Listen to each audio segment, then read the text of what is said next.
Ya, terima kasih Anda masih bergabung bersama kami dan bisa sebelum kami lanjutkan perbincangan ada beberapa data yang sudah kami siapkan, di antaranya adalah mengenai jumlah kunjungan perjalanan ibadah apakah itu haji dan juga umroh ke Arab Saudi dari seluruh dunia.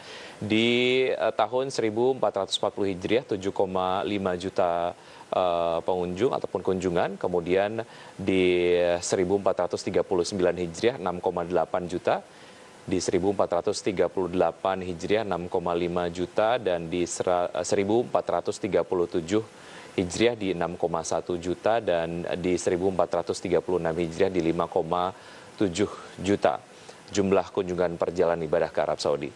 Dan kami kompilasi datanya dari Kementerian Haji dan Umroh Arab Saudi, dan berikutnya adalah sebetulnya berapa jumlah jemaah umroh dari Indonesia.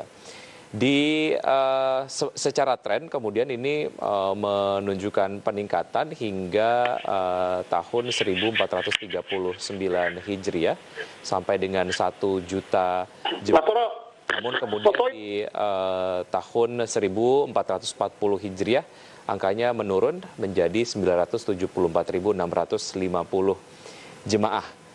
Kemudian data berikutnya adalah mengenai jumlah jemaah haji asal Indonesia dari tahun ke tahun. Di tahun 2019 ada di 215.377 jemaah, di tahun 2018 ada di 203.350 jemaah, di 2017 203.070 jemaah, 2016 154.441 jemaah, dan di 2015 154.455 jemaah. Dan beberapa persyaratan jemaah umroh yang diperbolehkan untuk melakukan perjalanan umroh di new normal kali ini kami kompilasi datanya dari Kementerian Agama Republik Indonesia. Usia sesuai dengan ketentuan pemerintah Arab Saudi yaitu di 18 sampai dengan 50 tahun, kemudian tidak memiliki penyakit penyerta atau komorbid, wajib memenuhi ketentuan Kemenkes Republik Indonesia dan menandatangani surat pernyataan tidak akan menuntut pihak lain atas risiko yang timbul akibat COVID-19. Kemudian bukti bebas COVID-19 ini dibuktikan dengan asli hasil PCR atau swab test yang dikeluarkan rumah sakit atau laboratorium yang sudah terverifikasi Kemenkes dan berlaku 72 jam sejak pengambilan sampel hingga waktu keberangkatan atau sesuai ketentuan pemerintah Arab Saudi. Dan berikutnya adalah ini mengenai protokol kesehatan perjalanan umroh new normal. Di antaranya adalah seluruh layanan kepada jemaah wajib mengikuti protokol kesehatan. Pelayanan kepada jemaah selama di dalam negeri mengikuti ketentuan protokol kesehatan yang ditetapkan oleh Kemenkes. Pelayanan kepada jemaah selama di Arab Saudi mengikuti ketentuan protokol kesehatan yang ditetapkan oleh pemerintah Kerajaan Arab Saudi, dan protokol kesehatan selama di dalam pesawat terbang mengikuti ketentuan protokol kesehatan penerbangan yang berlaku. Dan protokol kesehatan yang terakhir adalah PPIU bertanggung jawab terhadap pelaksanaan protokol kesehatan jemaah selama di tanah air, selama dalam perjalanan dan selama di Arab Saudi demi perlindungan. Kami lanjutkan perbincangan bersama Bapak Priyadi Abadi. Pak Priyadi, tadi Anda menyebutkan bahwa ada karantina yang harus dilakukan oleh calon jemaah umroh lah, begitu mereka sampai di Arab Saudi. Dan karantina dilakukan di hotel. Dan ini tentu saja mempengaruhi jumlah hari pada saat mereka melakukan ibadah umroh. Penyesuaiannya seperti apa? Betul. Yang biasanya paket kita adalah 9 hari, ya. Tetapi karena ada karantina 3 hari di Mekah, maka daripada itu paket kami jadi berubah menjadi 11 hari, ya, karena menyesuaikan dengan karantina tersebut. Baik, artinya ini cukup mengakomodir lah ya, tidak kemudian dilakukan pengurangan karena ada karantina tadi ya. Iya, namun untuk jatah umroh sendiri hanya bisa 1 kali, Pak. Hanya bisa 1 kali. Baik. Ya, dan kita harus menggunakan aplikasi Ita Marna, ya. Ada aplikasinya. Namun jamaah bebas untuk sholat, ya, untuk sholat di Masjidil Haram, ya. Namun untuk jatah umroh hanya bisa dilakukan 1 kali saja. Ya, sedangkan mengenai kamar, ya, mengenai di hotel, ya, yang saat ini diperbolehkan hanya dengan tipe sekamar berdua. Baik. Ya, sekamar berdua, tidak ada lagi sekamar bertiga atau berempat. Baik.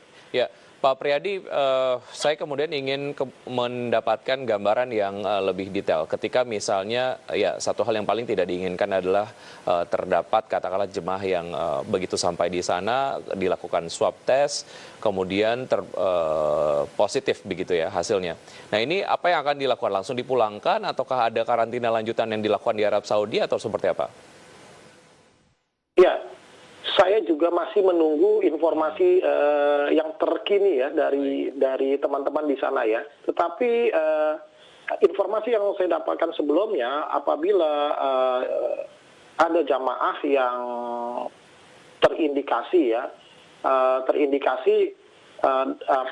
COVID ya, positif COVID, tentunya kan tidak bisa berangkat karena sebelum keberangkatan itu sudah ada, kita harus memiliki surat bebas COVID ya, PCR swab test ini sebelum keberangkatan. Jadi setibanya di sana pun saya rasa itu juga masih berlaku ya. Tetapi yang saya dengar memang pemerintah Saudi melakukan swab ulang ya, akan melakukan swab ulang. Nah, prediksi kami apabila ada jamaah yang terindikasi atau yang positif ya, tentunya akan dirujuk ke rumah sakit yang terdekat di sana.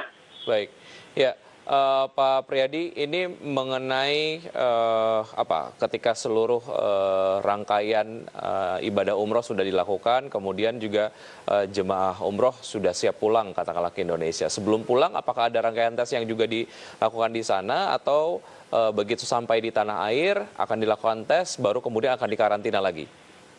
Bukan.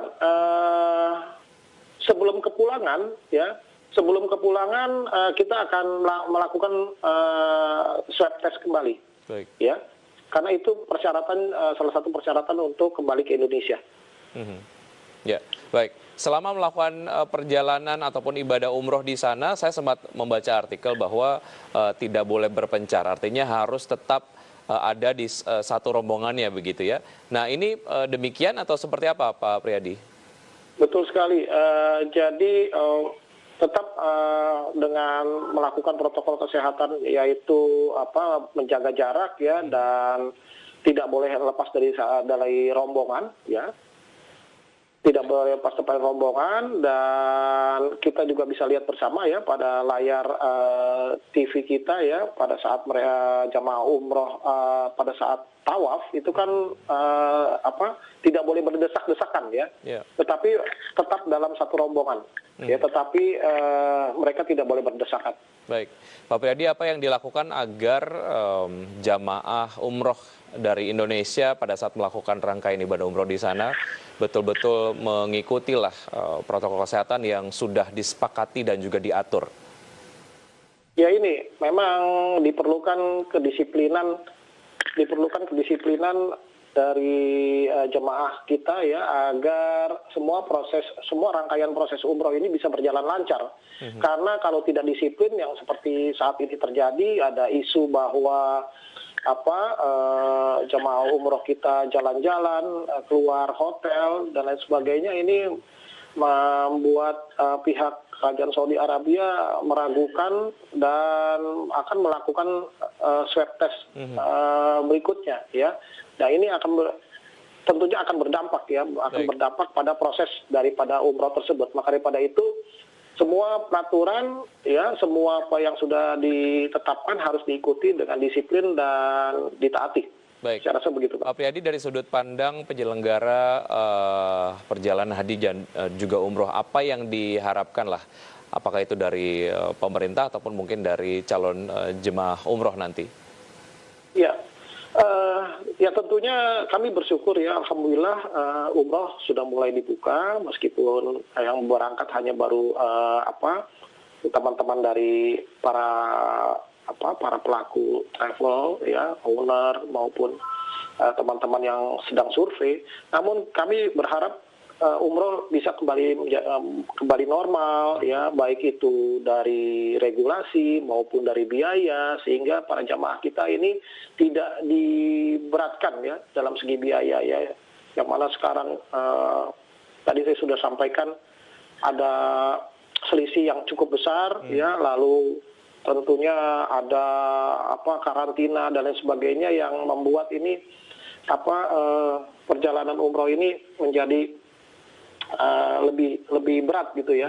Maka daripada itu perlunya kita juga sama-sama disiplin menjaga protokol kesehatan ini agar COVID bisa segera berlalu dan kita kembali ke era normal lagi ya, seperti sebelum pandemi ini ada.